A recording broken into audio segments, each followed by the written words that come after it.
6-7 কি প্ল্যান ছিল?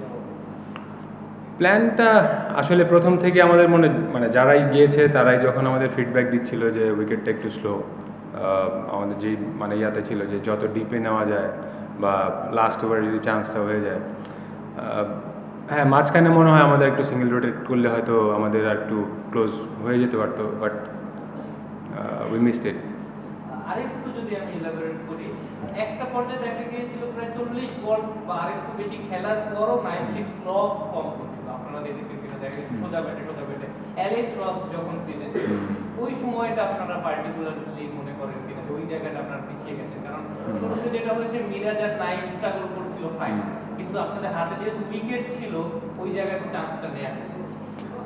Lefty righty কম্বিনেশনটা ছিল অ্যালেক্স রস যেটা ছিল যে আমরা লেফট আর্ম হয়তো তো ওই টাইমটা ওরা তখন বলিংটা করেনি, তো রস যেমন নাবিকে চান্স নিয়েছে বা পেস বোলার জাহানদাদ ওদেরকে চান্স নিয়েছে, বাট আমার কাছে মনে হয় উইকেটটাই একটু স্লো ছিল, ব্যাটে আসতে লেট করেছে। নাইমও চান্স নিয়েছিল বাট ওটা হয়নি, শেষের দিকে হয়তো হয়েছে, but it's part of cricket, হয়তো চেষ্টা করেছে হয়নি। তারপরে মাহিদি লক্ষ্য ছিল যে এই টুর্নামেন্টে স্টপ করতেছিল 16-17তম ওভারে যখন ইম্প্রোভাইজ করতেছিল, যখন মিস হচ্ছিল, এরপরেও সেম জিনিস ট্রাই করাটা কি আপনাদের জন্য একটু কষ্টলি হয়ে গেছে কিনা? আমার কাছে মনে হয় অঙ্কন আমাদের টিমে ইনফর্ম প্লেয়ার, ওর রান আউটটা মনে একটু কস্টলিটা আমার মনে হয়ে গিয়েছে ওই টাইমটা, কারণ একটা নতুন প্লেয়ার এসে এই ধরনের মানে একটু ট্রিকি উইকেটে এসে মারাটা এত ইজি না, বাট অঙ্কন যেহেতু রানে ছিল তো অঙ্কন হয়তো ওইটা অ্যাডজাস্ট করতে পারতো, যেহেতু মানে পেসটাও ভালো খেলতেছে, স্পিনটাও ভালো চান্স নিচ্ছে, তো ওই রান আউটটা আমার কাছে মনে একটু বেশি কস্টলিটা হয়ে গিয়েছে। আমরা যেটা দেখি যে চ্যাম্পিয়ন্স লাগ বলতে একটা ব্যাপার ঠিক লাইক রংপুর রাইডার্সের বিষয়টা যদি দেখেন খুব বেশ কয়েকটা ম্যাচ খুব ক্লোজলি জিতেছে, হারার মতো জিতে গেছে। আপনাদের ঠিক উল্টোটা হচ্ছে যে জেতার মতো সেটা ছিল খুব কাছে গিয়ে হারছে। আপনাদের আসলে চ্যাম্পিয়ন্স লাগটাকে মিসিং কিনা?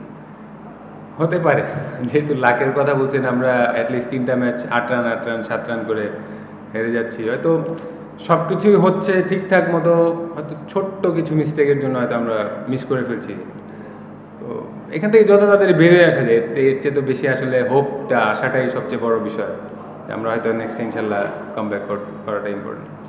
আপনার কি মনে হয় যে বিশ্বাসেও ক্রিকেটারদের একটু ঘাটতি ছিল? এই কারণে বলছি যে নাইম সেট প্রায় 50টা বল খেলে ফেলেছে, আসিফ যার ব্যাটে লাগছে স্টিল ফুল টস বলগুলো তারা পেছনে খেলার চেষ্টা করছে, যেটা আসলে সাধারণত আমরা করি যে যেহেতু ওদিকে জায়গা ছিল, ওয়াইড মিড উইকেটের জায়গা ছিল, কাভারের দিকে জায়গা ছিল, ওদিকে খেললে হয়তো বেটার রেজাল্ট হতে পারে।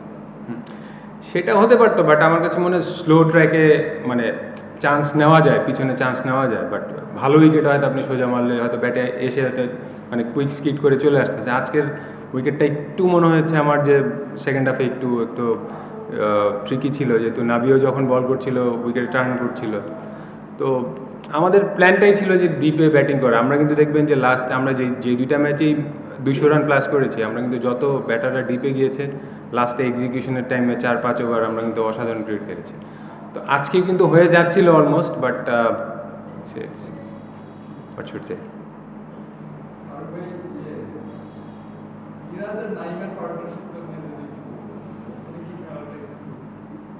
ওইটা নিয়ে শুরুতে মনে হয় কথা হয়েছে, বাট না ইটস ওকে। আমি আবার বলতেছি যে স্টার্টিংটা যেটা হচ্ছে উইকেটটা একটু ট্রিকি, বল ধরছিল, তো আমাদের ওইখানটায় যত প্ল্যান ছিল যে উইকেটটা কম দিয়ে যে আমরা যত ডিপে ঢোকা যায়, যে বল যখন পূরণ হচ্ছে তখন বা পেস বলটা আমরা ইজি ব্যাটে চলে আসতেছে, তো সেই প্ল্যানে আগাচ্ছিলাম। তো থ্যাংক ইউ। I think